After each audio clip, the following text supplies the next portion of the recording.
All right, Okay, people, you're that's fine. welcome to Insemo Ghana. My name is DJ Paco Rich, and I know you people are watching all the way from UK, US, Tanzania, South Africa, Nigeria to be precise. I love your message and your contribution to the program. You can see today I'm doing it outside, yes, because I wanted to have a change of environment and also allow you people to see how fresh Ghana is. So today with me, I have one brilliant and intelligent young man from Ghana. He's based in Nsawam and he belongs to a clique called Nsawam Connect. Today we are here to have a conversation about the lawsuit against Black Sherif. Is it good for the industry?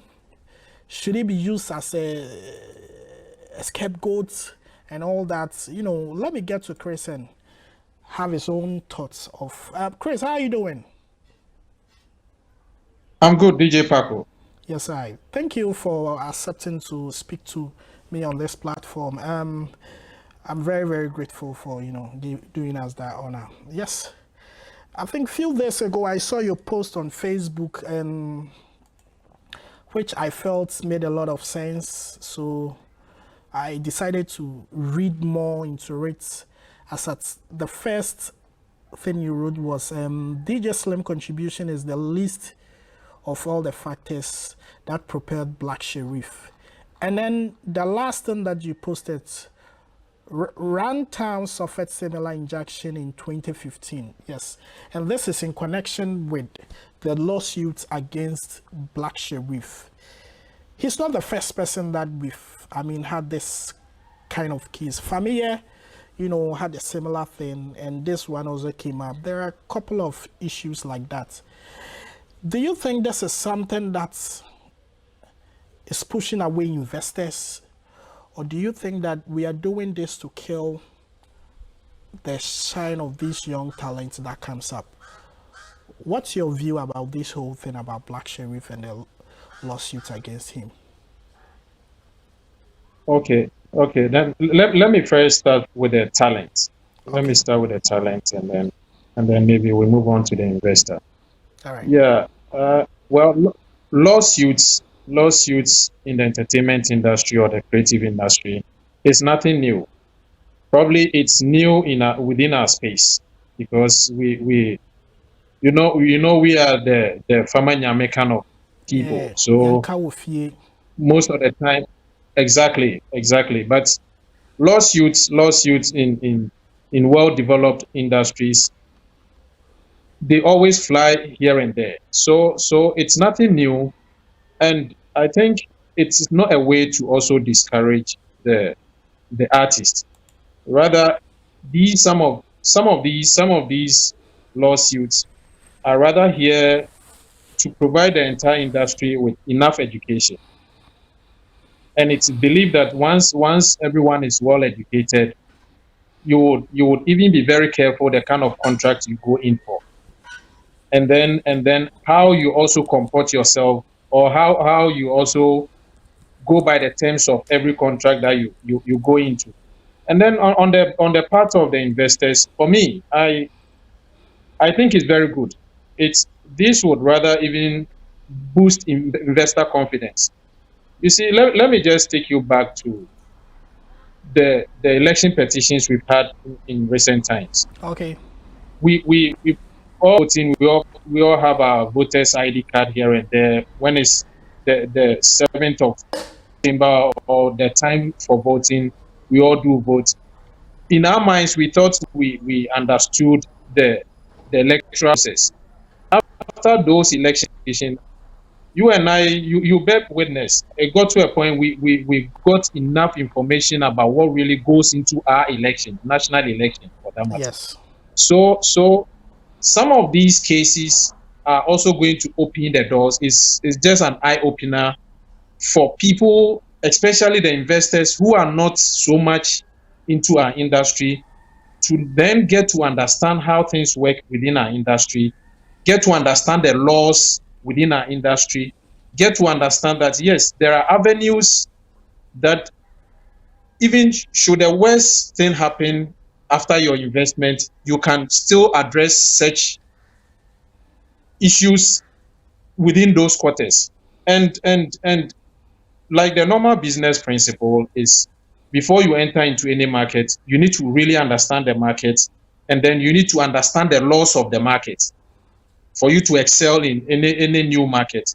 So for me, from where I sit, I think this would rather provide investors with enough information, enough knowledge of our industry. So now when they are coming in, they will come in strongly. And then on the other part, you would bear with me, most of the time investors invest just because maybe they love the talent and they just want to put money into the talent craft or the artist craft. But one key thing is there are a lot of contracts within our space. We have the management deals, we have the publishing deals, we even sometimes even have production deals that are meant for just production. And then we have the 360 record label deals. That is where houses and cars are provided and all that. Yeah. But these are The informations xylophone that kind are of not deals, right? exactly like the xylophone kind of deals. But in most cases, we put everything together, and then once an investor invests, I'm just quoting a figure, say a Peswa into your craft, he goes around thinking now I'm the record label, and then I'm in charge of this talent, and it doesn't work like that. It doesn't work like that. So for me, this would rather provide enough information, and then in the process, investors will get to understand how things work. So when they are coming in, they will come in boldly. Well, don't you think some of these talents are so naive and they rush into contracts and deals that they also do not have any understanding? All that they care is that I want to be out there, I want to be big, I want to, I have personally encountered few talents that when you are doing stuff with them and then you tell them that, oh, let's put something on paper, they go like, oh DJ, say me then you there, we from way back, be brothers then things, we can move and all that. Don't you think the talents themselves are not learning? Because yesterday I saw a post from Famille, and then he was saying something like, and if you start a blow now, so now they do. They understand? And so I feel that one way or the other, the youngsters or the young people are also not doing, or the talents are also not doing something right. I don't know your opinion about that too. Yeah, when it comes to the ignorance on the part of, I wouldn't even limit it to just the music talent. I mean, Okay. a lot of people within the creative space are ignorant of the laws. A I lot see. of people are ignorant of the laws. Yes. And then even globally, when it comes to the copyright laws, for instance, Yeah. these laws these laws were set when the entire music industry had not jumped on streaming. So one way or the other, the industry is now still finding its way into more copyright laws. Yeah. Now back to the ignorance of a lot of people within the creative space. Yes, creatives. That is why even people outside the creative world sometimes don't take us serious, because we don't respect laws. We don't respect our obligations under contracts. So generally, yes, generally, we need to continue to educate our people just for them to understand how it works. And like I indicated earlier, some of these cases are going to offer the opportunity or offer us the platform for everyone to learn. So even if you're a talent, like you indicated in Familla's post, you then get to know that, yes, it's not just a matter of an investor coming after you because you are now making it big. But then once you sign a contract, you are under certain obligations to perform your part of the bargain. I don't know. I don't know if you get my point. I get your point. I get your point. Yes. Let's also look at this from this angle. I mean, let's come down to Black Sherif, and then you made an example like Runtown. He went through a similar incident, and then he came out strong, not too strong as because his his presence years back and now, I don't think it's the same. But let's also look at somebody like Cynthia Morgan. Cynthia Morgan in Nigeria also went through a similar stuff, and then she's nowhere to be found. I mean, she's out of the system and all that. What is the fate of family? What is the fate of Black Sherif in this particular issue? At this very point, it will be very difficult to conclude. At this very point, it will be very difficult to conclude because they are yet to even start. That is, if it will go to that extent, they are yet to even start a whole legal proceedings. Yeah, Yes, I mean, so it will be very difficult. Okay, I think few things I read about yesterday's sermon is that I think he's not even allowed to perform his own stuff that like he has now. And looking at us at this time that his stuff is really flying, that he'll be having a lot of engagement from other people, and this kind of thing comes his way. Don't you think it's going to be a major challenge to him? Yes, generally, when issues nature come up, I mean, nobody wants to go through the hassle of court proceedings. No, generally, nobody wants to go through that. And as a creative person as he is, we all know creatives create when they are in their right frame of mind. So psychologically, it's going to affect him. But then there is one other education we all need to also look at. What this order means is that it's either there is a case already established in court. We are about to begin the proceedings, and then in the minds of the plaintiff, that is the plaintiff because he's just one. Yeah. In the mind of the plaintiff, yeah, should they start the case with all those items, and pardon me, I maybe I'm not using the right legal terms. All the items listed in the order are still in force. Maybe they believe it's going to affect the entire proceedings. So now let's put those items on hold. As in his streaming numbers, his streaming or Black Sherif playing any shows. Let's put everything on hold so that he can fully concentrate on the entire proceedings. This is just an order from the court. Black Sherif is here to receive it, and once he receives it, he's also going to respond. And in his response, he can punch holes in the items listed on the order. If he's able to make a very strong argument, yes, some of these things would be thrown out. On the other side, he can also accept whatever the order says, and then allow the entire proceeding to go on. But then it also comes with its own consequences, especially when Black Sherif ends up winning the entire case. In that case, then the plaintiff is going to also compensate Black Sherif for any loss he made during the time of injunction. So yes, generally psychologically it's going to affect Black Sherif, but I think it just the whole process just started, and it to be I'm not in the right place at the moment to pass judgment as to how Black Sherif is actually going to be affected by the outcome of this. Yes, I think I have a document here. I don't know if you can read it from your end, but I think it's a document which is termination of business management contract, and it's coming from the legal practitioners of I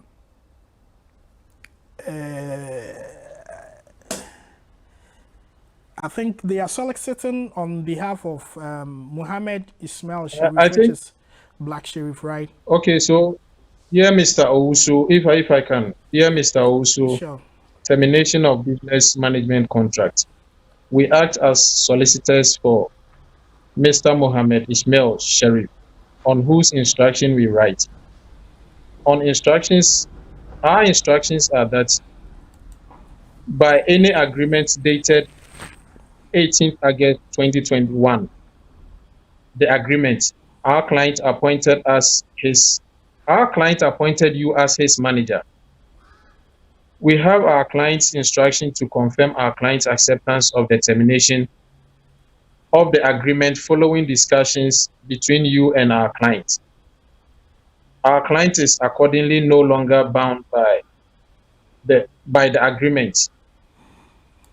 All Wow. right. No, but I think this doesn't sound complete. Really? Well, the source Yes. of this document is coming from Hit FM. I think it's on their Facebook page, and I find it a bit funny, and because one, Yeah. I feel that a document like this could trigger the anger of whoever the investor is. Because personally, I don't feel this is the right way to also go about things. You understand? Yes. And I feel some of these things should be addressed properly. It should be addressed properly before even the case.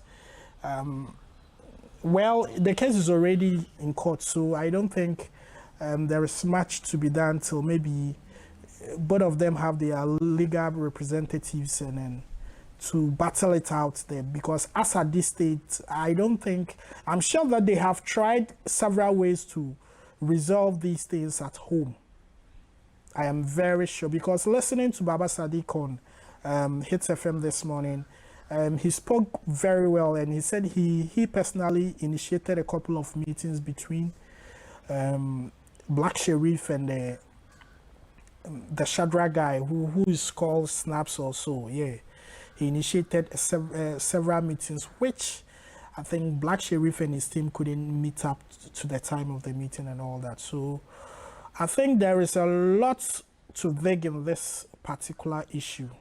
So even with that, we speak around it, we would have to be very careful that we don't find ourselves at the wrong corners. Or, I mean, I don't know if you understand what I'm saying. Yeah. I get you. But then I still want to touch on the letter from the management, the supposed management. The alleged, yeah. I think it's so empty. So empty in the sense that there were terms of the previous contract. So if you are bringing in any letter to even terminate that contract, Yeah. I mean, some of those terms needs to be stated here, and then you even need to establish why Black Sherif is now terminating the contract. But nothing of that sort happened. You know one thing I've realized in our system, it looks like the kind of legal practitioners we have are not enlightened with our entertainment dealings. So I think it's about time we would have people to specialize around these areas, because clearly looking at this termination of business management contract, it doesn't even speak well that our client appointed you as his manager. And so for that reason, it doesn't really speak so well. So I think we will have to really find people. If we are even appointing lawyers, we should appoint lawyers who understand the ins and outs of the entertainment bit. Yesterday, I was reading something about fair use. I mean, on YouTube, sometimes when you are making videos and you would have to involve other people's content in it, yes, there is something we call fair use that you would have to understand it very well. The duration, the number of seconds you can feature the persons. And I think these are some of the things in the modern day lawyers are all, I'm not like I'm disrespecting or degrading what they do, but I feel like they are not enlightened with some of these technical stuffs. So when they are dealing with some of these things, they deal with it as if it is this normal legal, somebody stole corn, somebody stole rice, that style.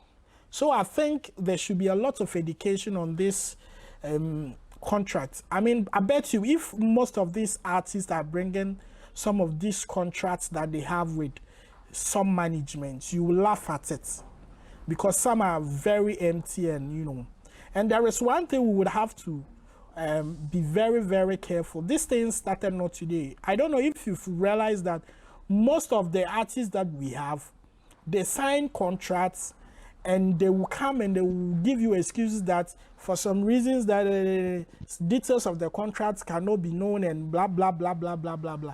Now, when they start having the issues, NDAs.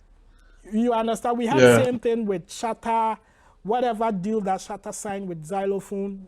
Well, we don't have proper information. I mean, there are a lot of deals that have been signed in this country. Yes, we are not telling you people that you should come out and tell us blah, blah, blah, every detail. But sometimes hiding certain things isn't fair, because if we are all in knowledge and if it's a clean business and we are all in knowledge of it, when issues like this come up, definitely we will know how to speak for or speak against it. No, Paco, can I come in here? Sure. Yeah, I think the terms of contracts generally are not meant for public consumption. Okay. Let's establish that. Yes, they are generally not meant for public consumption. So the non-disclosure agreements, most of them signed. Yes, I understand. And personally, I've also signed quite a number of them. They are not meant to be public. But is it compulsory? Is it compulsory? You can sometimes, both parties can sometimes choose to make it known to the public. Well, contracts, it's always between parties, right? So depending on what both parties agree on, or if, let's say, one party decides that I want to make mine public and then the other doesn't want his public, they can find a common ground. But the most important thing in every contractual agreement is to have a professional, is to have a lawyer or an entertainment attorney to actually explain every bit of the contract to your understanding before you sign to it. Yeah. So they're coming out for me. I only sometimes see it as the joy of being on contract or some money involved in the contract. That is why they rush to make some of these things public. But generally, it's not meant. I'm not cutting you there, but let me chip in this in there. I personally have witnessed contracts that artists are signing that there is nothing on the paper. It's just empty sheets. There are figures that some of them will come out to mention, which is a lie. But the artists will come out publicly and defend, oh yes, I signed out for this and I signed for, and these things are lies. You see, that's my problem that I have. Then if you are not ready to bring details of the contract or certain blah, blah, blah, A and B, don't come and tell us that they signed you for $50,000 or $1 million or all these kind of things. We don't need them. You understand? Because once you come out to say, you need to bring other things that, okay, maybe I'm entitled to this. I'm entitled, maybe this is the distribution deal that I have with this. This deal that I sign is for production. It is for this. You see, these are some of the things that I feel that we sometimes need to understand. But once they sign every deal, they make it look like it's a 360 deal. Meanwhile, some of these deals are not like that.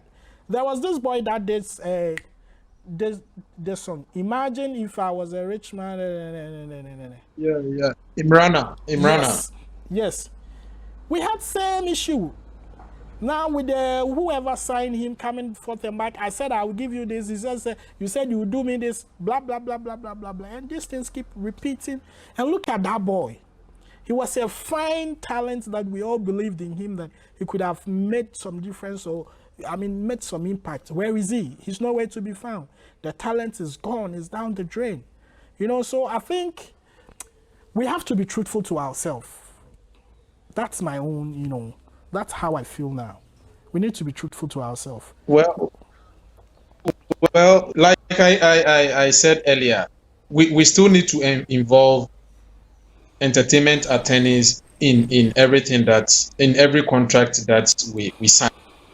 And then on the parts where we try to also quote figures here and there just for us to look good, Well, I might not probably do that, but we find ourselves in a space where everything is sort of illusion.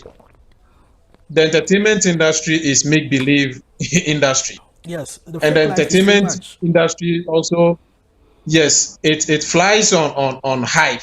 So some of these things, one way or the other, we should also understand. But the bottom line is, before you enter into any contract, which would even motivate you to come out to put some figures out there, make sure the right thing is done through your lawyers. I think the problems comes from the point that they will find one person in the family or one person in the team who they think can speak English. I mean, people mistaking anybody who speaks English that the person can read and understand properly. Personally, I Right. signed a deal with one of these alcoholic companies, very big one. By then, I was managing one actor, like one character like that. So the deal was Okay. to promote a new brand that they were bringing. So they were using him for their new adverts. So the whole deal, I thought it was just about the adverts. You shoot the adverts, nothing more. No billboards. I asked them emphatically that there is not going to be any billboard with his images and all that, because if you're going to do that, then you have to pay more. They said no. I read the contract throughout the night. I signed, I submitted it to them, or blah, blah, blah, blah. Then the advert came out. It was running on TV. One day I was driving towards the Malam interchange, or whatever they call it. I saw a billboard of this guy and the brand there. Then quickly I picked up my phone, I called them and I asked, "Sir, this was not in our contract." Then he told me that I should go and Yeah. read the contract well, because they stated that images and something that comes out for the video can be used for other promotional purpose. You understand? And they were Yeah. right, but it was kind of some corny, tricky clause that they put there that your mind wouldn't even go on. So I think it's about time Yeah. that we get people who really, really, really understand certain things to explain certain things to us before we put pen on paper and sign these deals. And DJ Paco, one other thing we also need to know is, contract is more or less like being in a boxing ring. Yeah, Nobody is nobody is into it to lose. Nobody is into it to lose. yeah, We both parties, one way or the other, want to win. So even sometimes it's not advisable to, let's say, if you're an artist, you want to sign onto a record label, you employ the services of the lawyer who works for the record label. No, you might end up you might signing a deal, because the lawyer already represents the company, yeah, and and you will be treated as a stranger. yeah. No matter how much you are paying such a lawyer, the lawyer has a relationship with this company, and for the lawyer, the company is even bigger than whoever is coming on board. So yes, in all these, whenever you are entering into any contract, just have it at the back of your mind that this is a battle. I need to make sure I put on all my armors. I need to make sure I understand exactly what I'm stepping into before you even move on to append your signature. All right, thank you for that. And moving on, there is something I would also want to draw your attention to. I think it's Okay. becoming so much in our industry when talents are fresh out there, talents are like emerging, they are not known, those unsung people. We don't find all these intelligent people, those we call plugs, to bring them out, to engage them, to throw lights on them till when the person is already making waves and all that, that is when they involve themselves. Because I can tell you that some of these problems that is coming up on the side of Black Sherif might be as a result of people that did not even believe in him before his managers met them. You know, there are people that what they do, once you sign up to a label and they see that you are doing well and they feel like you could have done better, they start saying certain things to you. Oh, but your people there, you began here, pay you hate. Like, Charlie, this time there by now you for day Europe or you for day Nigeria, you for day everywhere, you for top world charts and all that. You see, I feel like these people are not also helping the whole situation, because trust me, sometimes to believe, sorry, there's a truck moving away from my house. So That's sometimes to believe in a green talent, fresh talent, and to invest time, money in it is so difficult. Sometimes you find people who do not have so much. I mean, I know of a boy who, you go to his neighborhood and the boys collect money, they put together to shoot music videos for him, because one guy leading his team is, very popular there and all that. Now these guys, these same people will push these people to certain level, and then it gets there, and then you have other industry plugs who are, I call them the Abenwaha people. They come in, yes, they come in and they give all this advice. It be me way I play your song on radio where anybody here. It be me way I play your this thing on TV. Are these people helping us? Well, DJ Paco, and this is nothing new across the world. It's nothing new. It's everywhere. It's everywhere. And even if you look at, let's look at it from a bigger perspective and then narrow it down. If you look at how record labels operate, yeah, once you become the hot cake, everyone would also like to come to you. Every record label would like to sign you. Once you become the hottest, quote unquote, commodity on the market, every record label would also like to come to you. And then even when you follow the stories of all the successful artist management in the world, generally they don't go in for talent right from scratch. They wait, make sure the talent gets to a certain level, because we all know how ungrateful some of these talents too can be. So nobody would like to also invest in a talent so much that it will get to a point this talent will dump. So it's not limited to just our industry. It's everywhere. Once you become the hot cake, everybody would like to also take a bite of you. Being promoters, being the booking agents, all the personnel, all that. So no help, but it has always been past. It has always been part of us in the industry, and then I don't know when it's going to stop. And mind you, in as much as some of these things end up hurting their brands or other companies within the value chain, one way or the other, some of them also project them. And we can even talk about Black Sherif and then his affiliation with 3 Music Awards. Okay. Somebody like Black Sherif, yes, he has a unique talent. He has a very good product, that is the Kweku the Traveler. Yeah. But then Black Sherif being on that 3 Music platform was the highlight after the entire program. And how that platform also projected the song, we can never rule it out.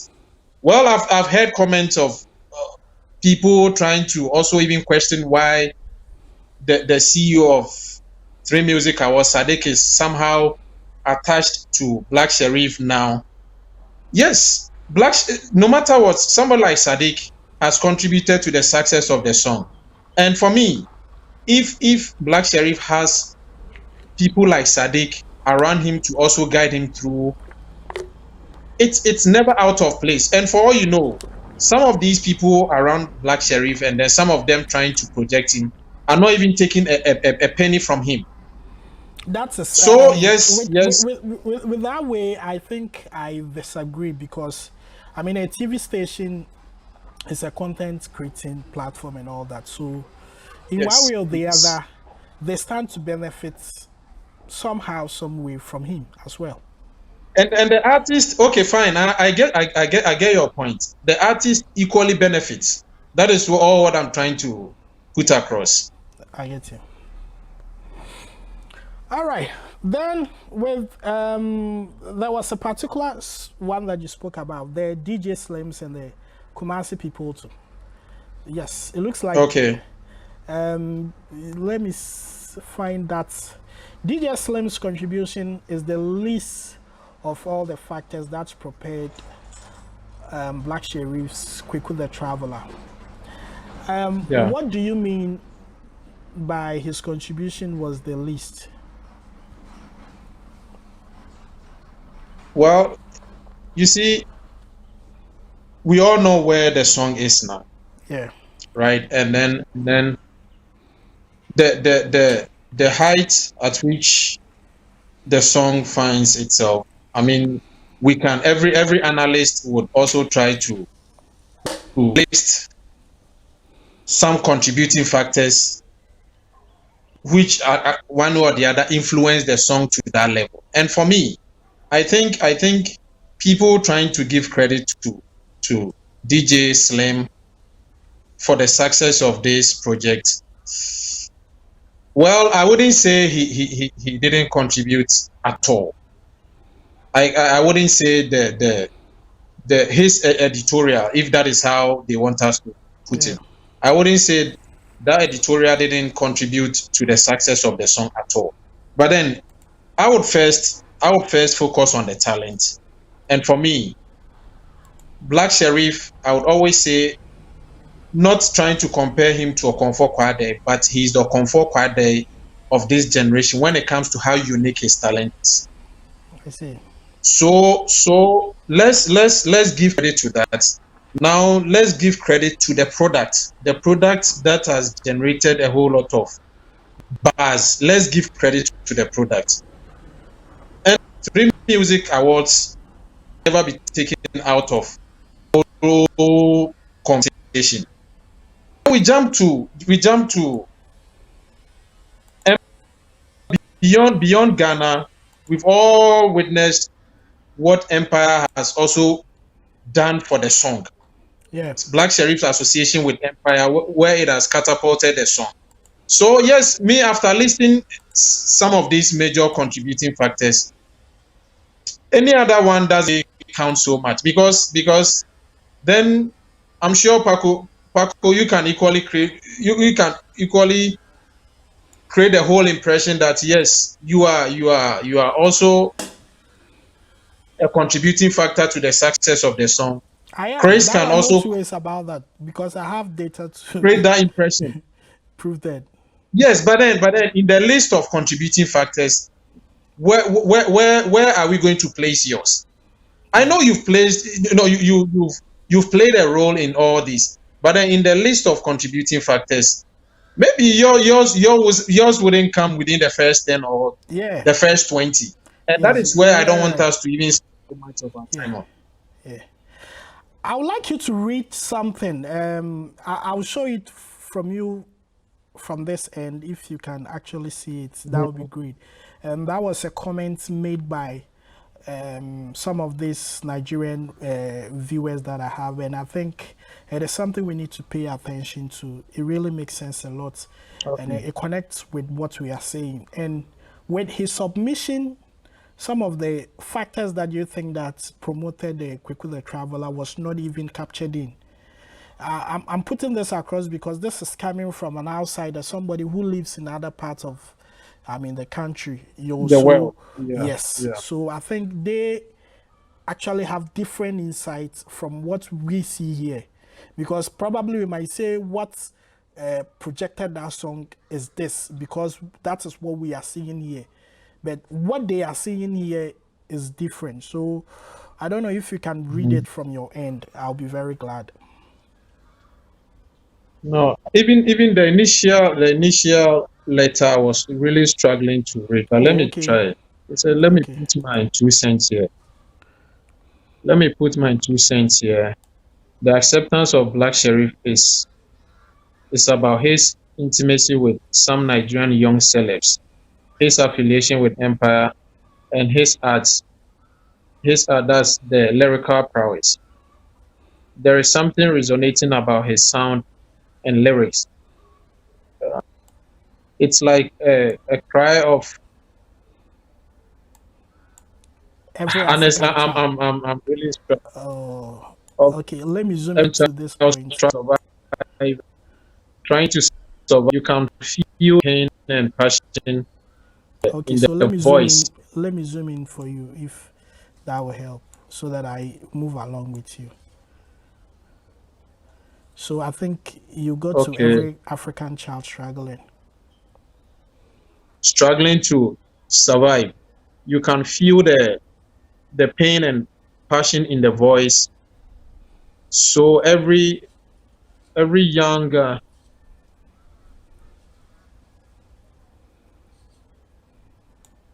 wow.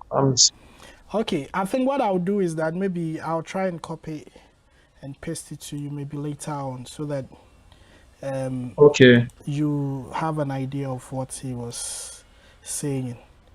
No, but Because then I would still like to I would still like to get like from your perspective what he was trying to say before I even read the yes, I full. think what he is trying to say is that whatever that has made Black Sherif that big is based on his own talent and his own craft, the Yes. uniqueness and the originality of what he's doing. It is not just because some plugs and all that. Yes, he believes that the Empire factor helped and Burna Boy factor helped. But the ones that we are pushing from Ghana, he thinks that like, nah, that is not the reason. Especially people came out like, it's because Shatawale bashed the Nigerians that they are not supporting our music and all that. These are the reasons why they are coming out to support. And that sounded like, excuse me to say, bullshit in their ears, because they feel like, yo, Shatawale do not decide what they should listen or what they should not listen to. Once they feel the vibe, the song is good, and then it's been projected to the level that they can see. You see, there is something about music that I've come to notice. We have a lot of good music that people haven't heard of. We have a lot of good Mm-hmm. music that everybody knows that this is good music. But till we hear it out there, loud, everywhere, playing it everywhere, no, that is when we'll come to accept that this is a good song or this is a good artist. And for that reason, we are losing a lot of talent. For example, there is this song called Chocho Mucho. The song came almost Yeah. about 2 years Yes. before Yeah. it got attention. But the song was a good song. Yeah. You understand? So I feel Yeah. like it's about Yeah. time that we pay attention to the talent itself and not the people pushing the song. That is why we have other people in the industry that they feel like if your songs or your projects do not pass through them, you can never be successful. When we keep doing that, we keep killing a lot of talent, because people that do not have the connections or do not have that kind of clicks with them, they will never make Mm-hmm. it, because one way or the other they Mm-hmm. have made themselves the gate to the success of these artists, and it shouldn't be that. Honestly, it shouldn't be that. Mm-hmm. Because of that, a lot of talents are left behind these doors, are left behind closed doors, because they prefer promoting the ones that they are familiar with, and they keep promoting these ones. You and I know that there are songs of mainstream artists that they've dropped this year that is trash. It is trash. It Mm-hmm. shouldn't even end airplay and all that.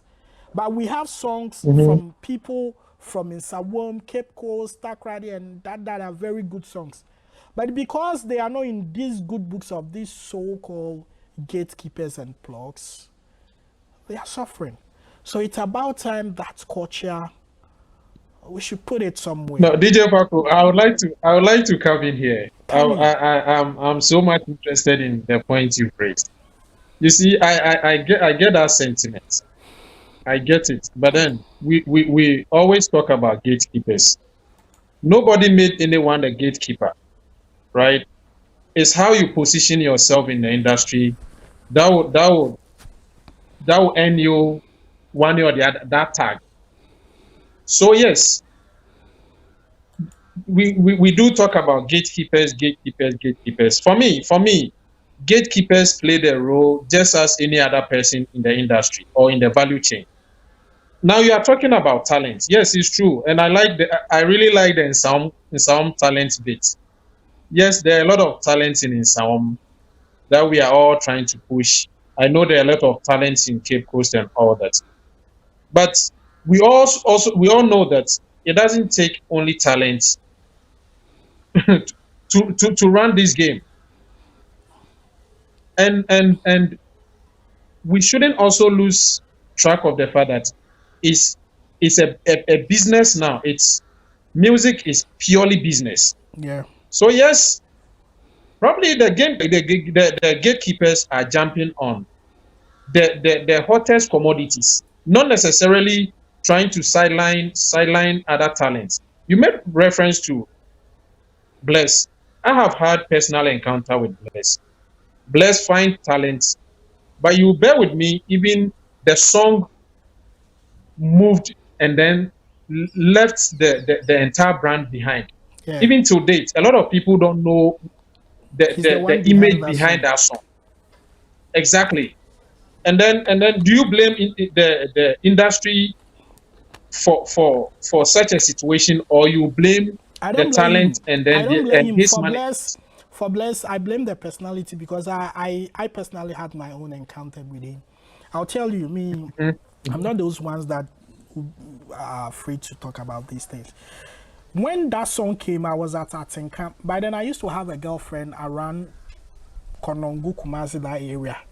So I used to play Mhm. video mix on Atinka TV. Then this girl would be bothering me. Charlie, I want you to play this song. This song is making it's nice. It's nice. I played this song, Charlie, throughout the entire 2017. Then I had the poach from xylophone, so I moved from Atinka to xylophone.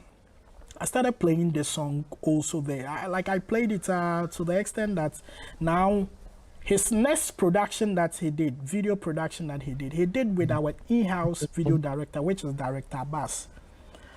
After shooting the video, we were expecting him to go to these places that pushed the song. I'm not disrespecting the hard work of Foresight Television. They are doing great. They have supported a lot of talent. But you see, this song was a typical Kumasi kind of, excuse me to say, a crassy for vibe. So this song was pushed by the regular people, like the viewers of Adum TV, the viewers of Atinka See, TV, and Paco, all that. Paco, Yeah. Paco. Let me just come in few seconds and then you Okay. continue. Like you rightly said, every product and then the target audience, Yeah. the right. So you being the artist, you should somehow also know where to direct your product to. Yeah. Yes. So, like I was saying, I was there when he invited Director Bass that they were premiering the videos at Foresight TV, like the new song, High Life, premiering it at Foresight with, that kind of drink vibe. And I told myself, see, I watch television, I work in a TV station, but Foresight is doing that kind of urban style of TV that they play. The exotic kind of videos. Yeah. Yes, that is the style. Even though that the video you did was, up there, but the message in the song and the vibe in the song, they are more interested in playing the Rihanna's and you see, they focus more of videos that makes their screen pop up, looks like the MTV base and all that. You understand? And I feel like this song you should have been going to these local channels. That's where your core fans were coming from. Sometimes I had this normal, you could text him telling him that, oh, Charlie, we've been pushing the song on Xylophone TV, it's making waves, so make yourself available for conversations. They will read and they will not even reply. I personally met with one of the guys handling him, told him, Massa, come, let's push this thing, let's push the second one, you go. And they were all like, yo, yeah, say and all that. So I believe that some of the artists, they are the key to their own downfall.